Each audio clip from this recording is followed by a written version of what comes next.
सांगलीत नराधम बापाने आपल्या 13 वर्षीय लेकीवर 4 महिने वारंवार लैंगिक अत्याचार केलाय। या प्रकरणी नराधम बापावर पोक्सो अंतर्गत गुन्हा दाखल केलाय। बाप लेकीच्या नात्याला काळीमा फासणारी घटना समोर आली आहे। आपल्या 13 वर्षीय लेकीवर बापानेच लैंगिक अत्याचार केल्याची घटना समोर आली। ही संतापजनक घटना सांगली जिल्ह्यातील जत तालुक्यातील उमदी परिसरातील एका गावात घडली आहे। या प्रकरणी संशयित आरोपीवर पोक्सो अंतर्गत गुन्हा दाखल केला। तसेच पोलिसांनी आरोपी बापाला अटक केली आहे। या प्रकरणानंतर परिसरात खळबळ उडाली आहे। जत पूर्व भागातील एका गावात 13 वर्षीय पोटच्या मुलीवर बापानेच लैंगिक अत्याचार केला। असहाय्यतेचा गैरफायदा घेत बापाने मुलीवर अतिप्रसंग केला।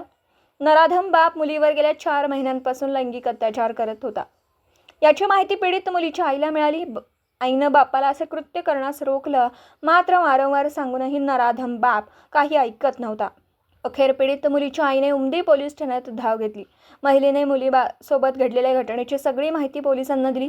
पोलिसांनी पीडित अल्पवयीन मुलीसह आईचा जबाब नोंदवला। तसेच आरोपी बापाला अटक केली।